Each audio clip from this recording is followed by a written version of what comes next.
B-45. Designed in 1944, holds the title of the world's first jet bomber specifically built for that purpose.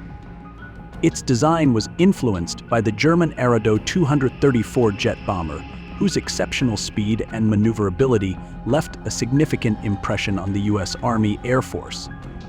The R-234's performance, particularly its ability to outpace most Allied fighter aircraft and operate nearly invincible bombing missions, inspired the USAF to pursue its own short-range jet bombers in case WWI prolonged-range jet bombers for operations against Japan in the Pacific. This specification for bombers was dubbed the Class of 45. The North American B-45 and Convair B-46 were selected as the short-range bombers, while the Boeing B-47 and Martin B-48 were chosen as the longer-range alternatives. After reviewing the contenders, the War Department awarded North American a contract to develop its N-130 proposal into a prototype.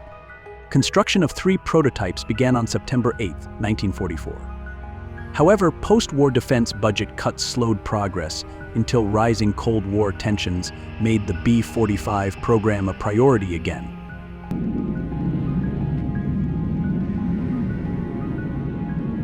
The North American B-45 and Convair B-46 were selected as the short-range bombers, while the Boeing B-47 and Martin B-48 were chosen as the longer-range alternatives. After reviewing the contenders, the War Department awarded North American a contract to develop its N-130 proposal into a prototype. Construction of 3 prototypes began on September 8, 1944. However, post-war defense budget cuts slowed progress until rising Cold War tensions made the B-45 program a priority again. The USAF awarded North American a production contract for the newly designated B-45 on January 2, 1947. The first prototype was completed at North American's Inglewood facility, transported in segments to Muroc Field, reassembled, and prepared for flight testing. The B-45's inaugural flight took place on February 24, 1947, with pilots George Krebs and Paul Brewer at the controls. The test program faced numerous technical issues and delays, including the loss of the first prototype, but political pressures kept the program moving forward at a frantic pace. During the Korean War, the B-45 played a vital role in conventional bombing and aerial reconnaissance missions. The conflict start in 1950 prompted the U.S. to modify the B-45 for tactical nuclear roles to deter Soviet aggression against Western Europe. The B-45 was eventually replaced by the supersonic Convair B-58 Hustler. The Royal Air Force also used the B-45 for intelligence missions over the Soviet Union, despite the aircraft's initial design limitations for nuclear payloads.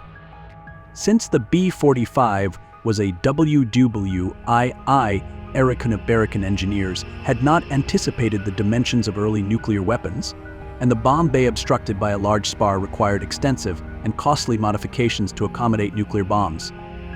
The arrival of smaller, lighter atomic bombs in the late 1940s eased some of these constraints, but excessive secrecy and the need for further adjustments continued to pose challenges.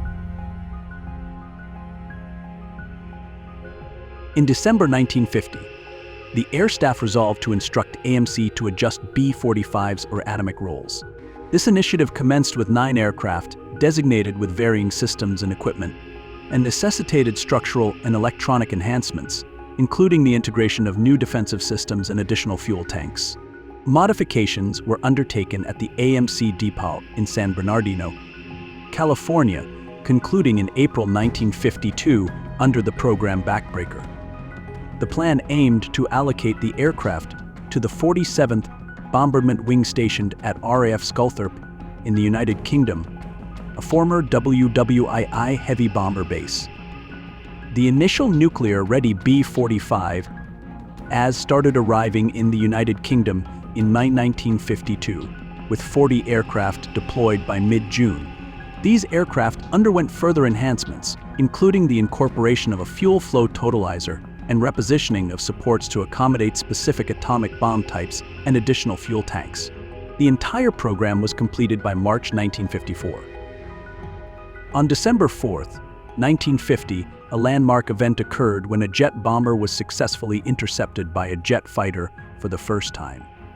MiG-15 pilot Alexander F. Andrianov shot down an B-45C over China. Captain Charles McDonough was the sole crew member out of 4 to parachute from the aircraft, but he is presumed to have perished while detained by either Chinese or Soviet forces. Due to the confidential nature of such missions, details regarding this flight and similar intelligence operations remain largely undisclosed.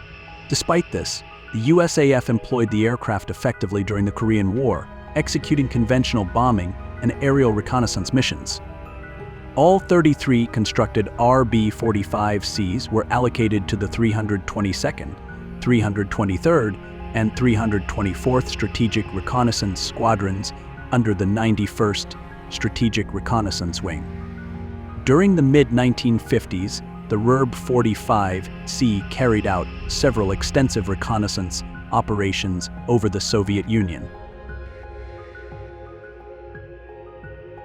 On July 29, 1952, an B-45C accomplished the first uninterrupted Pacific flight, facilitated by 2 refueling sessions from KB-29's en route. Major Lou Carrington and his crew, part of the 91st Reconnaissance Wing, traversed from Alaska to Japan in 9 hours and 50 minutes, earning the Mackay Trophy for this feat.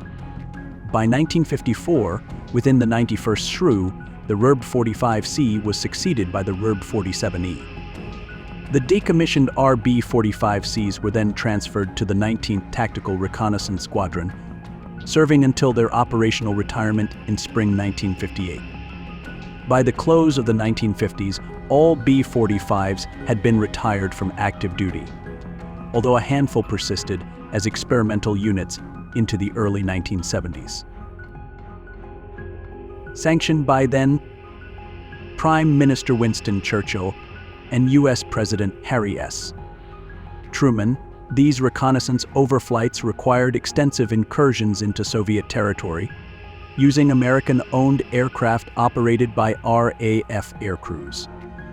The United Kingdom was the only other country to operate the B-45C, employing crews primarily from NOS, 35 and 115 squadrons in an ad hoc unit.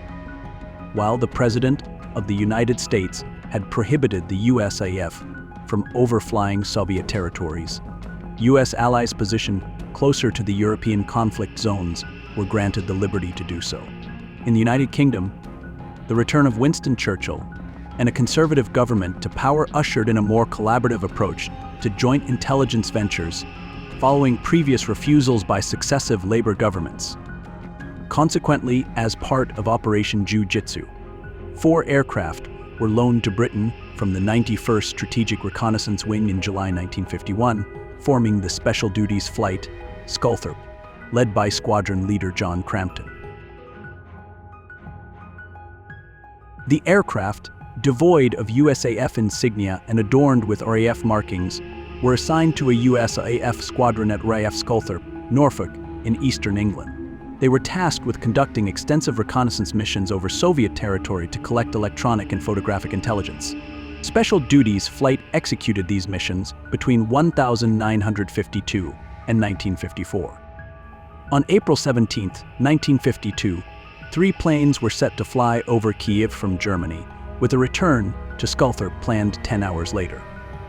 Crampton's aircraft, flying at 36,000 feet, was detected by ground radar and subjected to anti-aircraft fire. He responded by immediately diverting to Germany at full power, narrowly evading Soviet night fighters dispatched to intercept.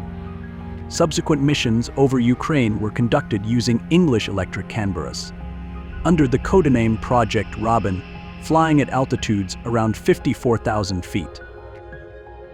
The clandestine missions remained undisclosed until 1994, revealed under the 50-year rule of the Public Records Act 1958.